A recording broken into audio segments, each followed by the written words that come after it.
My fellow citizens, when I consider the grave matter of war, particularly this present conflict with Iran, I return to the same principles that steadied me through the snows of Valley Forge and the temptations of Newburgh. A republic does not rush to arms for glory or for the pride of rulers. It takes up the sword only when its safety and liberty demand it, and even then, it does so with humility, with shared sacrifice, and with a clear eye toward the union that alone can sustain the struggle. From my earliest days, I learned that true strength begins in self-mastery. The rules of civility I copied as a boy taught me never to puff up with pride nor speak ill of the absent. In the same spirit, a nation must govern its passions before it governs events abroad. War is the ultimate test of that discipline. I saw it at Valley Forge, where barefoot men starved while I wrote plainly to the states, sharing their suffering so that duty, not rhetoric, might move them. A leader who asks his people to bleed must first bleed with them, and a president who calls a nation to war must never conceal its cost. When my officers threatened rebellion at Newburgh, I did not meet force with force. I met it with example.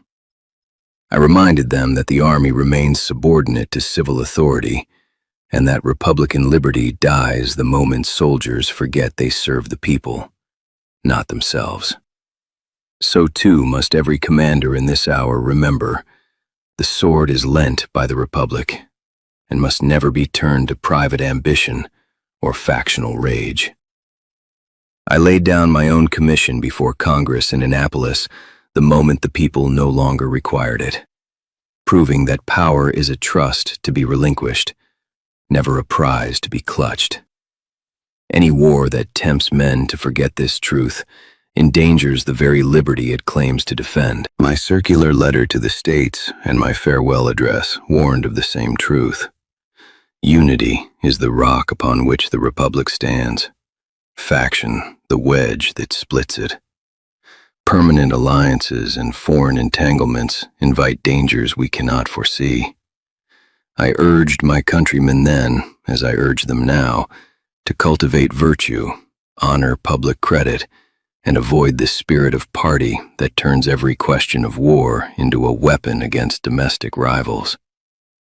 If this conflict with Iran is truly required for the safety of our commerce, our coasts, or our citizens, then let it be waged with the same methodical care I demanded in every general order: clear purpose, fair treatment of soldiers, and constant accounting to the people.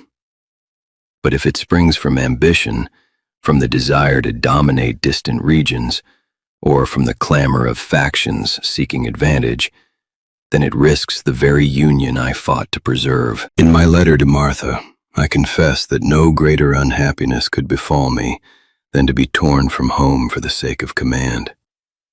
Public service is sacrifice, never reward. So must every leader who commits American lives to battle first search his own heart and ask whether duty, not pride or party, truly calls him.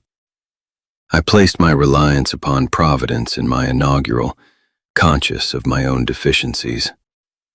The same humility must guide those who now decide the fate of young men on distant shores. I kept diaries and issued orders not from grand theory, but from daily habit. Rise early, measure every hour, reward merit, punish sparingly, and never cease striving for improvement. Let the nation do the same in this hour.